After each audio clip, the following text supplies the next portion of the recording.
이 늙은이가 말이지네 평생을 돌아보면 참으로 못나고 고집불통인 인간이었답니다. 내 굽은 허리를 누가 펴주겠소. 그건 오로지 내 팔자가 그런 것을 어쩌겠느냐고 늘 탓만했지요. 이 동네 그러니까 우리 마을 입구에 우뚝 선 낡은 선앙당 앞에서 이 모든 일이 시작되었던 것 같습니다. 그날도 바람이 꽤 차갑게 불어와서 요묵정밭 너머에서 불어오는 바람이 뼛속까지 시리게 만들었답니다. 내가 어릴 적부터 마을 사람들은 이 선앙당 앞에서 늘 조심스러워했지요. 억지 쓰지 말고 욕심 부리지 말라는 늙은 당산나무의 침묵 같은 것이 느껴졌거든요. 하지만 나는 그런 건 믿지 않았답니다. 나는 오로지 내 눈에 보이는 것, 내 손에 쥐어진 것만이 진짜라고 믿었지요. 그날 저녁도 그랬어요. 해가 지평선 아래로 툭 떨어지면서 하늘이 잔뜩 잿빛으로 변하고 있었는데 나는 읍내에서 농기구 수리를 마치고 돌아오는 길이었답니다. 허리춤에 찬 공고함이 묵직해서 괜히 인상이 찌푸려졌지요. 세상 일이 다 내 뜻대로 돼야 하는데 왜 이리 굽이치는지 하는 불평이 목구멍까지 차올랐답니다. 그때 저 아래 길모퉁이에서 희미하게 그림자 하나가 나를 향해 오는 게 보였어요. 가까이 오니 그게 내 조카 아니나 보다. 20살은 어릴 내 사촌 동생의 아들 녀석, 그러니까 재구였답니다. 재구는 늘 어딘가 풀이 죽어 있었고 덩치만 산만했지 속은 잔뜩 여린 녀석이었지요. 얼굴이 영말이 아니더군요. 재구가 나를 보자마자 허둥지둥 달려와서는 읍내 시끄러운 소리도 잊은 듯 헐떡이며 말을 걸었답니다. 큰할아버지 잠시 드릴 말씀이 있는데요. 그 목소리가 너무 떨려서 듣는 내가 다 짜증이 났지요. 나는 멈춰서서 턱을 괜 채 재구를 빤히 내려다 보았답니다. 내 눈에는 그저 저 녀석이 또 무슨 핑계로 돈을 빌리러 왔구나 하는 생각밖에 없었지요. 뭐 별일 없이 왔겠느냐. 훤한 대낮에 만났으면 말을 해도 되련만 이렇게 해지는 저물련에 불러 세우는 건 십중팔구 갚을 생각 없는 빚쟁이들의 수법이 아니겠느냐. 나는 뼈아프게 쏘아붙였답니다. 내 고집은 마치 이 마을 바위처럼 단단해서 남의 사정 봐주는 건 내 사전에는 없었거든요. 재구는 내 말을 듣더니 얼굴이 하얗게 질리더군요. 녀석은 꾸역꾸역 입술을 깨물더니 결국은 머리를 푹 숙였지요. 할아버지 드릴 말씀이 참 곤란한 일인데 사실 제가 지금 급하게 큰돈이 좀 필요해서요. 동생이 이번에 대학 입학을 하게 됐는데 등록금이며 생활비까지 한 번에 목돈이 필요하답니다. 제가 그동안 모은 돈으로는 턱없이 부족해서요. 딱 이번 학기만이라도 제가 열심히 일해서 꼭 갚을 테니 딱 1,000만 원만 빌려주시면 안 되겠습니까? 그 1,000만 원이라는 숫자가 내 귀에 꽂히는 순간 나는 헛웃음을 쳤답니다. 1,000만 원이라니. 내가 농사지어 한 푼 두 푼 모은 돈인데 저런 한량 같은 녀석이 쉽게 갚을 거라고 믿을 리가 없었지요. 나는 내 공고함을 땅바닥에 쿵소리가 나게 내려놓았답니다. 그 소리가 마을 입구의 정막을 깨뜨렸지요. 1,000만 원? 네가 나를 뭘로 보고 이런 말을 하느냐. 너는 지난번에 빌려간 돈도 아직 안 갚은 줄 내가 모를 줄 아느냐. 네 아비도 그 모양더니 너까지 그 꼴이로구나. 내가 이 동네에서 얼마나 뼈 빠지게 일해서 이 자리에 왔는지 알기나 하느냐. 네가 땀 흘려 번 돈이 아니면 그 무게를 모른단 말이다. 당장 꺼져라. 내 눈앞에서 사라지지 않으면 이 몽둥이로 네 엉덩이를 때려줄 테니. 내 말은 칼날 같았고 한번 뱉은 말은 주워 담을 줄 모르는 내 성격 그대로였답니다. 재구는 눈을 깜빡이더니 이내 체념한 듯 고개를 떨구었지요. 녀석은 아무 말도 하지 못하고 마치 혼이 나간 사람처럼 터덜터덜 돌아서서 마을 안쪽으로 사라져 갔답니다. 나는 그 뒷모습을 보며 혀를 찼지요. 저런 녀석에게 돈을 빌려주는 거늑탕물에 진주를 던지는 것과 같이 며칠 뒤였던가요. 그 사건 이후로 재구 녀석은 나를 마주치지 않으려고 애쓰는 것이 역력했답니다. 나는 별로 신경 쓰지 않았어요. 내 맘이 편하면 그만이었으니까요.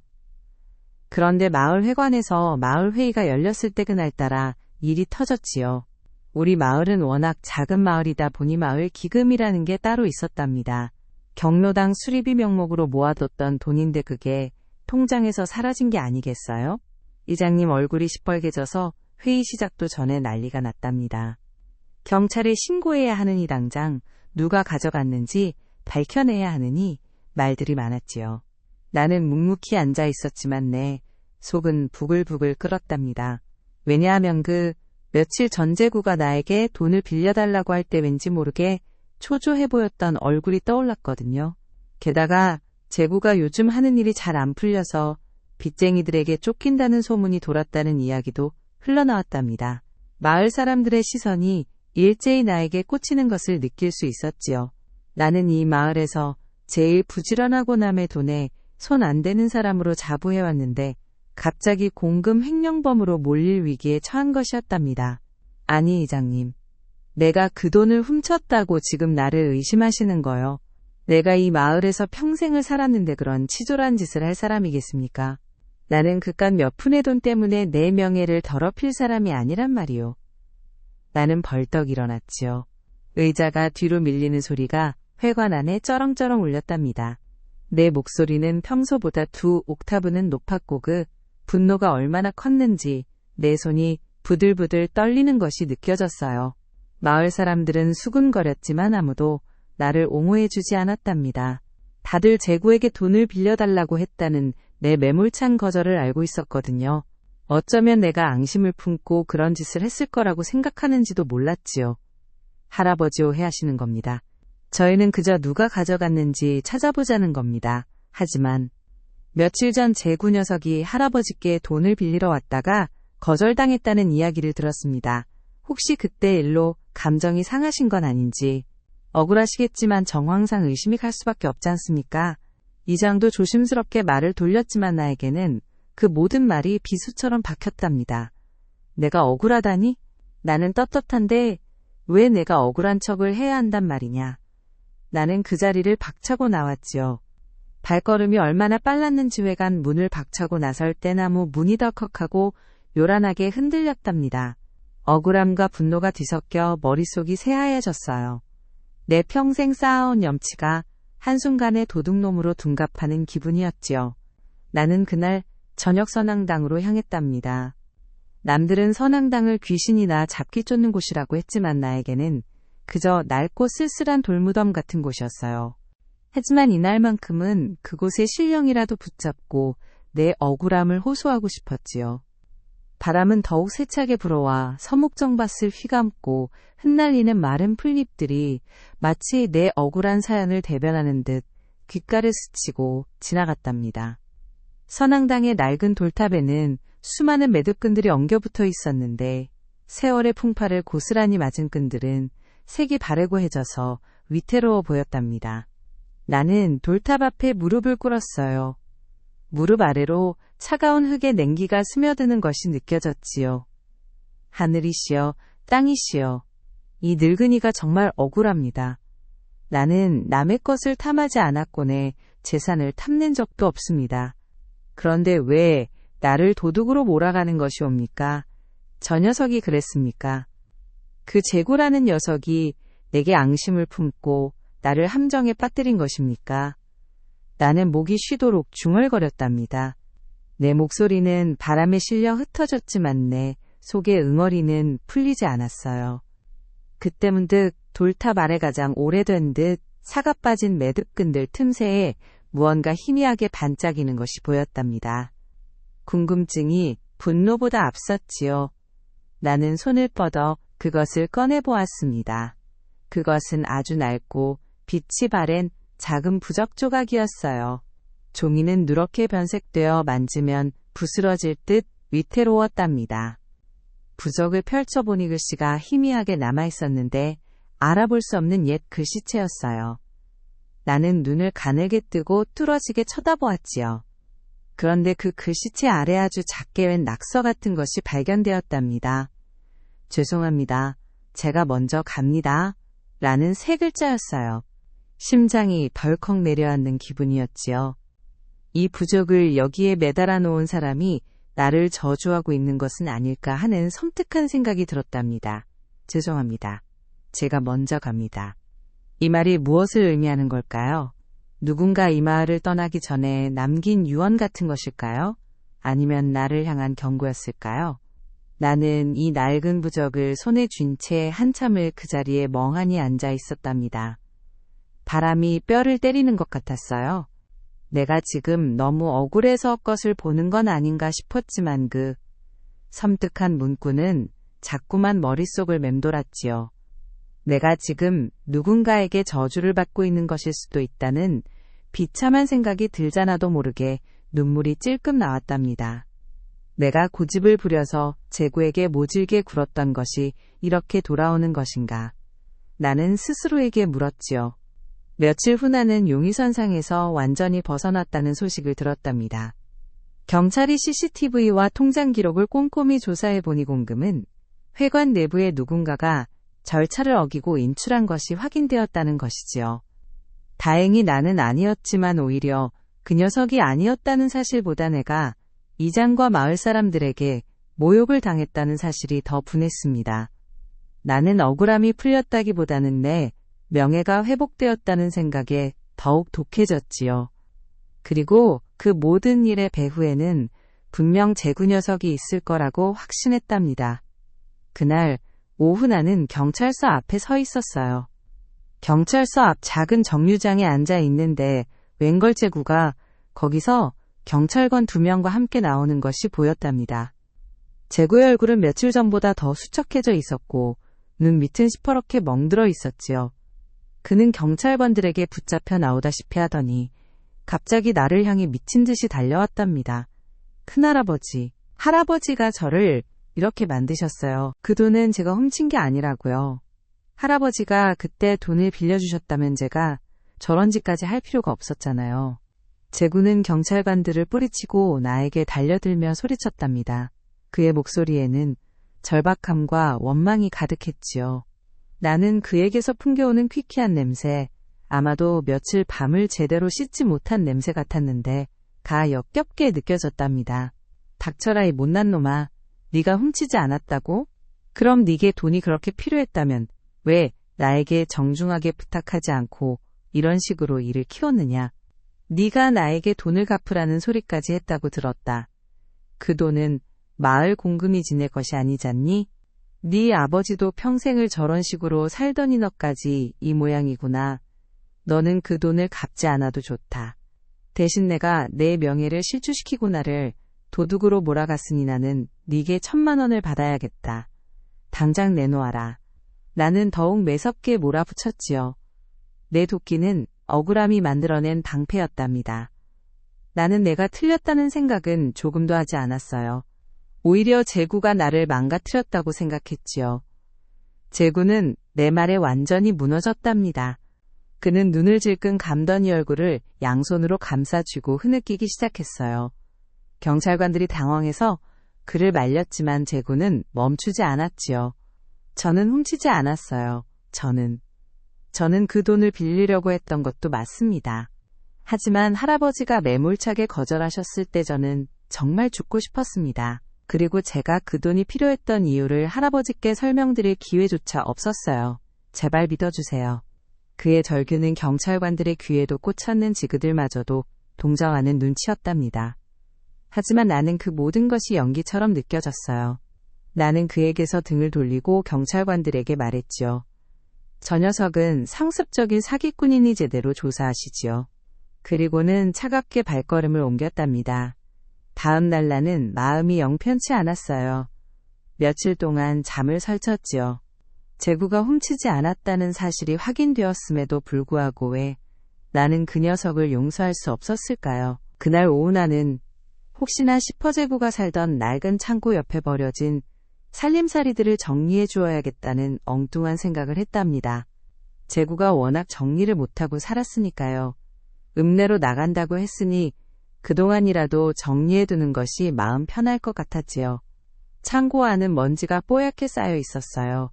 곰팡이 냄새와 퀴퀴한 흙냄새가 섞여 코를 찔렀답니다. 낡은 이불 몇 채와 깨진 가구들이 널브러져 있었는데 나는 가장 구석에 있던 낡은 나무 괴짝을 열어보았어요. 그 안에는 온갖 잡동사니들이 가득했지요. 찢어진 농업기술, 책자녹 쓴 못들이 담긴 통 그리고 빛바랜 사진 몇 장이 나왔답니다. 나는 그 사진들을 집어들었어요. 모두 흑백 사진들이었지요. 그중 하나가 유난히 낡아 보였는데 사진 속에는 젊은 남녀가 선앙당 앞에서 해맑게 웃고 있었어요. 남자는 제구의 아버지 그러니까 내 사촌 형이 분명했지요. 그리고 옆에 여인은 제구의 어머니 그러니까 내 사촌 아주머니였고요. 그들은 내 나이 또래쯤으로 보였는데 두 사람의 눈빛이 너무나도 다정해서 순간 가슴이 찡했답니다. 나는 그 사진을 뒤집어 보았어요. 보통 이런 흑백 사진 뒷면에는 날짜나 장소가 적혀 있거나 핀잔 주는 문구가 적혀 있곤 했거든요. 그런데 이 뒷면에는 펜으로 꾹꾹 눌러 쓴 글씨들이 가득했어요. 글씨체가 어딘가 익숙했지만 제구의 글씨체와는 달랐답니다. 나는 그것을 펼쳐 들고 창고의 희미한 불빛 아래서 그 글씨를 읽어 내려갔지요. 여보의 사진을 볼 때쯤이면 나는 이 세상에 없을 거요. 당신과 우리 아이들 너무 미안하고 사랑하오. 당신이 힘들 때마다 나를 원망하지 말았으면 좋겠소. 내가 이 땅을 떠나더라도 우리 아이들은 꼭 이 마을에서 훌륭하게 자랄 수 있도록 당신이 잘 보살펴 주시오. 그리고 우리의 등록금은 내가 이 세상에서 마지막으로 남긴 것이니 절대 잊지 말아 주시오. 이 돈은 내가 마지막으로 살기 위해 빌린 돈이지만 이것이 우리 아이들의 미래가 될 거요. 부디 이 사실을 숨겨야만 하오. 글씨가 마지막 문장에 이르자 나의 손이 덜덜 떨리기 시작했답니다. 빌린 돈, 숨겨야만 하오. 이 글씨는 제구의 어머니 그러니까 내 사촌 아주머니가 남긴 것이 분명했어요. 그리고 그 아래에는 아주 희미하게 마치 덧칠한 것처럼 보이는 얇은 글씨가 하나 더 있었는데 그것은 주소와 날짜 그리고 낯선 이름 3글자였지요. 그 이름은 바로 내 이름이었답니다. 김영감 김철수. 이 글씨를 쓴 사람이 나에게 1,000만 원을 빌려갔던 것이라는 뜻인가요? 내 머릿속은 혼란스러웠습니다. 나는 그 돈을 누군가에게 빌려준 기억이 없었거든요. 나는 그 흑백 사진을 꽉 쥐고 멍하니 창고 바닥에 주저앉았답니다. 이 와중에도 나는 내 분노를 사귀지 못하고 이 모든 상황이 제구 녀석의 짓이라고만 생각했지요. 내 고집과 오만함이 나를 얼마나 멀리 데려다 놓았는지 깨닫지 못한 채였답니다. 그날 저녁 나는 마을 광장으로 갔어요. 모든 마을 사람들이 모여 앉아 저녁 이야기를 나누고 있었는데 나는 그들 앞에 섰답니다. 내 마음속에는 여전히 제구 녀석에 대한 분노와의 알 수 없는 사진의 글씨에 대한 의문만이 가득했지요. 이 마을 사람들, 내게 억울한 누명을 씌우고 내 명예를 실추시킨 그 녀석을 내가 오늘 여기서 공개적으로 심판하겠소. 나는 목청껏 소리쳤답니다. 사람들의 웅성거림이 잦아들고 모두가 나를 주목했지요. 그 도둑놈은 바로 제구요. 그 녀석이 마을 기금을 훔친 것은 아니지만 그 녀석이 아버지와 어머니에게서 배운 대로남의 돈에 손을 대고 갚지 않으려는 습성이 몸에 배어있는 녀석이라 이 말입니다. 그 녀석이 돈이 필요하다며 내게 부탁했을 때 나는 그 녀석의 눈을 보고 단박에 알았지요. 저 녀석은 뻔뻔하고 거짓말에 능한 녀석이라고. 이 마을에 더 이상 저런 뻔뻔한 녀석은 필요 없소. 나는 흥분해서 손에 쥔 흑백 사진을 높이 들어 보였답니다. 이 사진이 증거요. 이 녀석의 부모가 남긴 글씨를 보시오. 그들이 얼마나 남의 돈을 쉽게 생각했는지. 나에게 돈을 빌리려고 할 때도 이미 이런 악덕한 습성이 있었던 것이 분명하오. 나는 너무 분해서 눈물이 찔끔 났지만 그건 슬픔의 눈물이 아니라 분노의 눈물이었답니다. 제구가 내 앞에서 울부짖을 때 왜 나는 그 녀석의 눈을 똑바로 보지 못했을까요? 그저 늙고 고집센 내가 모든 것을 판단하고 재단했던 것이지요. 사람들은 내 말을 듣고도 쉽게 동조하지 않았어요. 제구의 부모님은 10수년 전에 돌아가셨고 그들의 됨됨이를 아는 사람은 나밖에 없었으니까요. 철수 할아버지 그건 너무 심하신 것 아닙니까? 그분들은 이미 돌아가셨고 그게 대체 무슨 잘못을 했다는 이야기인지 제구 녀석이 돈을 빌리려 했다는 건 알지만 그게 곧 도둑이라는 뜻은 아니지 않습니까? 한 노인이 조심스럽게 반박했답니다. 나는 그 노인을 향해 손가락질하며 외쳤지요. 당신도 그 녀석 편을 드는가? 내가 이 마을의 일을 걱정해서 하는 말이오. 저 녀석이 그 돈을 갚지 못할 것을 알기에 거절한 것이요. 나는 내 재산을 지키려는 것뿐이요. 나는 그렇게 마을 광장에서 제구에게 끝없는 독서를 퍼부었답니다. 그날 밤 나는 집으로 돌아와서도 잠을 이룰 수 없었어요. 그 사진 속의 글귀가 계속해서 나를 괴롭혔거든요. 사흘이 지났습니다. 마을 사람들 사이에서 제구에 대한 험담이 더는 돌지 않는 것을 보니 아마 내 말이 어느 정도 먹혀 들어갔던 모양이었지요. 하지만 내 마음은 여전히 불안했어요. 그 사진 뒷면의 글씨가 계속 신경 쓰였거든요. 내가 그 돈을 빌려준 것이라면 왜 나는 기억을 못하는 걸까요? 사촌 아주머니가 이것이 우리 아이들의 미래가 될 거요 라고 썼는데 그 돈이 대체 어디로 갔을까요? 나는 다시 선앙당으로 향했답니다. 이번에는 밤늦은 시간이어서 바람이 더욱 뼈를 깎는 듯이 불어왔어요. 나는 그 낡은 부적을 다시 꺼내보았지요. 죄송합니다. 제가 먼저 갑니다. 그 글씨가 왠지 모르게 애처롭게 느껴졌답니다. 나는 그 부적을 보며 생각했어요. 누군가 이 마을을 떠나면서 자신을 용서해달라고 빌었을지도 모른다. 혹은 나에게 뭔가 알려주려고 했던 것은 아닐까. 그때 멀리서 누군가 뛰어오는 소리가 들렸어요. 깜짝 놀라 뒤를 돌아보니 지친 기색이 역력한 제구가 나를 향해 달려오고 있었답니다. 녀석은 며칠 전보다 훨씬 더 초췌해 보였어요. 마치 며칠 밤을 꼬박 세운 사람 같았지요. 큰할아버지, 거기 계셨습니까? 제구는 숨을 헐떡이며 나에게 다가왔어요. 그는 나를 보자마자 쭈뼛거리는 듯 하더니 이내 결심한 듯 내 앞으로 다가왔답니다. 할아버지, 제가 할 말이 있습니다. 그날 제가 할아버지께 돈을 빌리러 갔을 때 제가 너무 경솔했습니다. 하지만 그 돈이 정말 절실했어요. 그리고 할아버지께서는 저를 너무 모질게 꾸짖으셨지요. 저는 그 충격으로 며칠을 밖에서 헤맸습니다. 마을 사람들에게 듣기로 할아버지께서 저를 도둑이라고 모함했다고 하더군요. 저는 그것 때문에 더 이상 이 마을에 있을 수가 없었습니다. 제구의 목소리는 힘이 없었지만 그 안에는 단단한 무언가가 느껴졌답니다. 그래서 네가 나를 피했느냐? 내가 너를 도둑으로 몰았다고. 나는 사실을 말했을 뿐이다. 네 부모처럼 네가 남의 돈을 탐할까봐 미리 경고한 것뿐이지. 나는 여전히 굽히지 않았습니다. 하지만 내 발걸음은 선앙당을 벗어나지 못하고 있었어요. 뭔가 찝찝했거든요. 제구는 고개를 떨구더니 나를 향해 손을 뻗어 무언가를 내밀었답니다. 그 손에는 얇은 봉투가 들려 있었어요. 이거라도 받아주십시오. 제가 어떻게든 갚으려고 이리저리 뛰어다녔습니다. 비록 제가 훔친 돈은 아니지만 할아버지께 실망을 드린 것에 대한 사죄의 마음입니다. 경찰에 신고하셔도 좋습니다. 저는 이제 다 포기했습니다. 제구가 내민 봉투를 받기도 전에 저 멀리서 사이렌 소리가 희미하게 들려왔답니다. 경찰차가 마을 입구를 향해 오고 있는 것이 분명했어요. 아마도 마을회관 공금 횡령 사건의 마지막 수사가 진행되는 모양이었지요. 제구는 그 소리를 듣더니 눈에 띄게 질렸어요. 녀석은 마지막 희망을 걸듯이 나를 올려다보았답니다. 할아버지, 제발 저를 그냥 보내주십시오. 저는 더 이상 이 일에 엮이고 싶지 않습니다. 경찰이 오면 모든 것이 끝장입니다. 나는 경찰차 소리가 가까워지는 것을 느끼면서 도왠지 모르게 손에 쥔 봉투를 놓을 수가 없었답니다. 왠지 그 안에 모든 진실이 담겨 있을 것만 같았거든요. 나는 낡은 돌탑에 기대어 서서 덜덜 떨리는 손으로 봉투를 열어보았습니다. 안에는 꼬깃꼬깃한 종이 몇 장이 들어있었는데 그것은 다름 아닌 병원 영수증이었답니다. 최근 날짜로 찍힌 여러 장의 영수증들이었지요.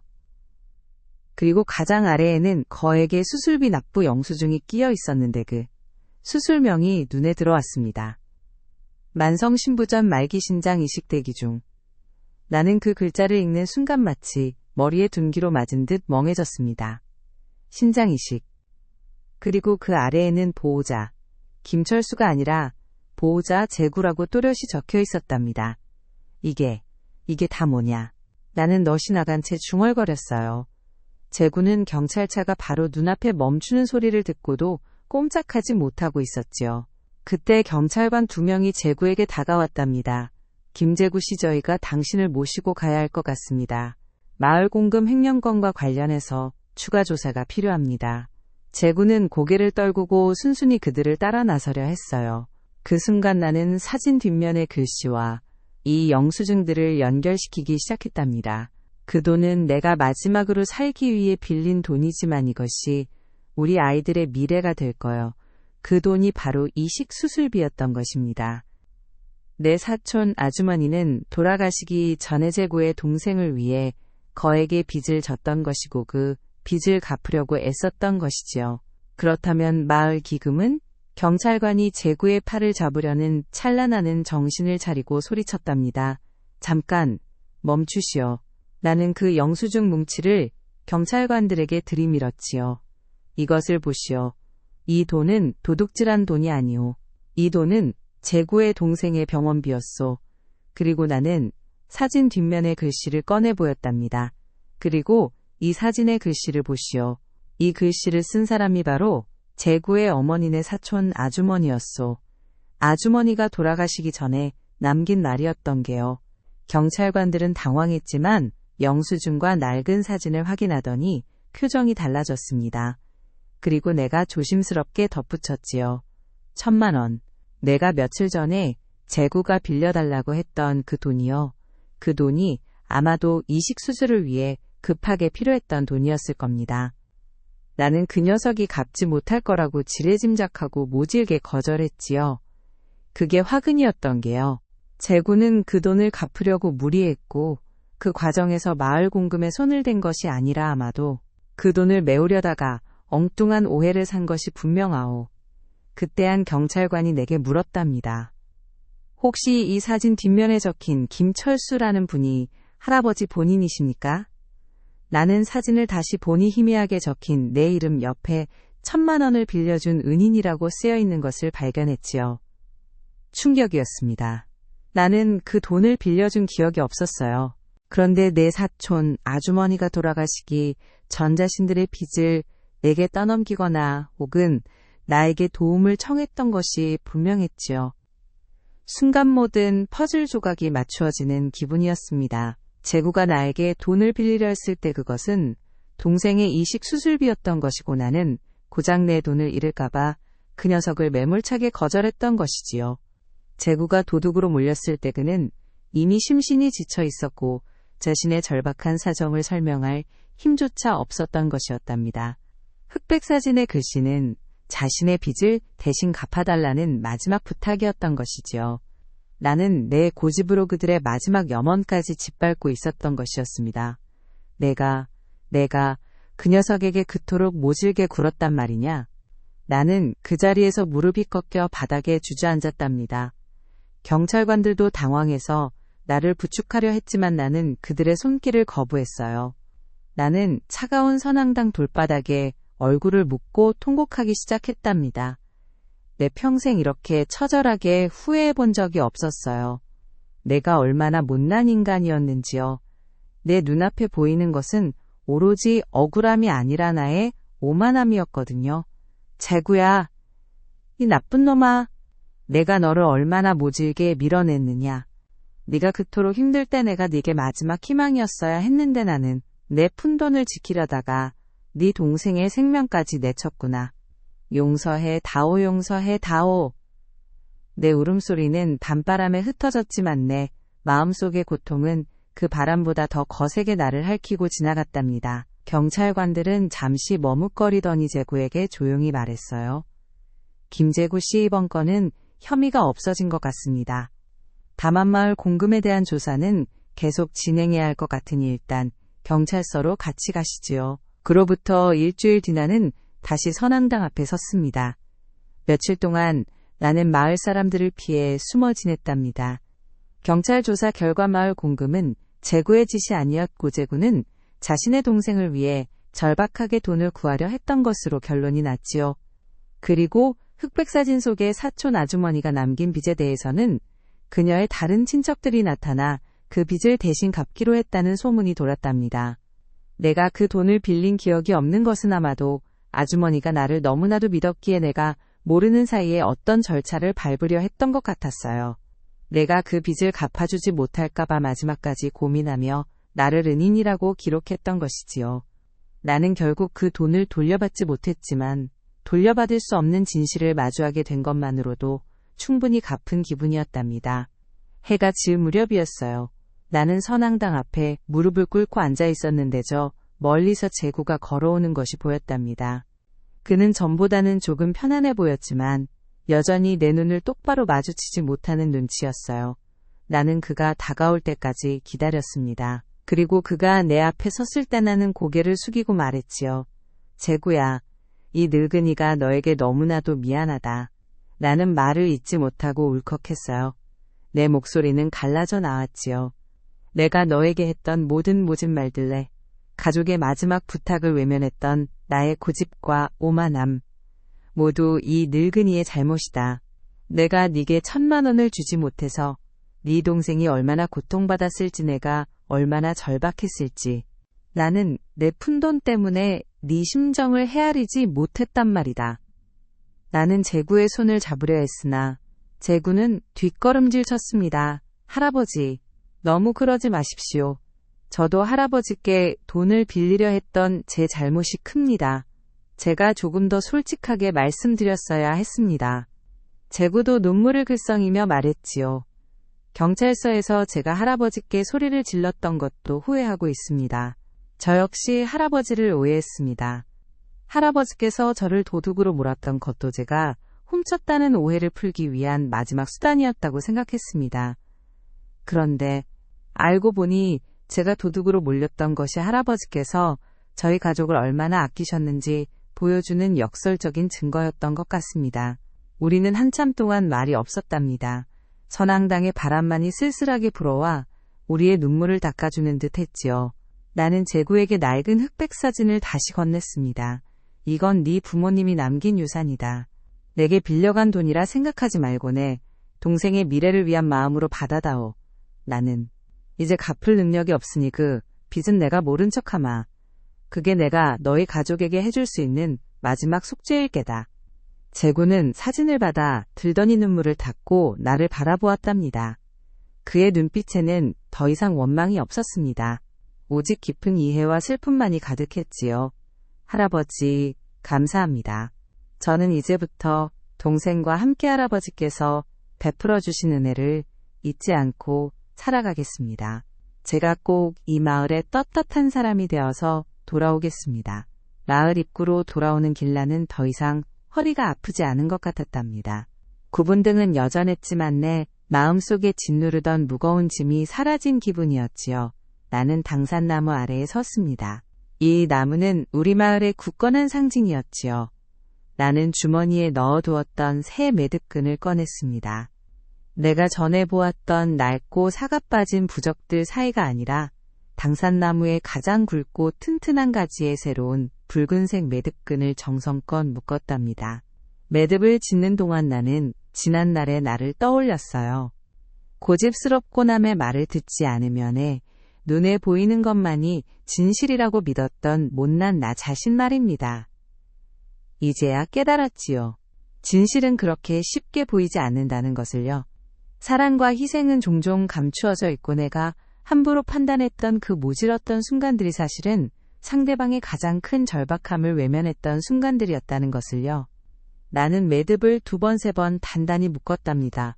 바람이 불어와 매듭을 흔들었지만 끈은 떨어지지 않았어요. 그 단단함이 내 마음에 평안을 가져다 주었답니다. 이젠 용서할 수 있을 것 같았지요. 나 자신을 용서하고 제구의 가족을 용서하고 이 모든 엇갈림을 용서할 수 있을 것 같았거든요. 이 늙은이가 뒤늦게나마 깨달았으니 또한 하늘이 내린 마지막 축복이 아니겠소.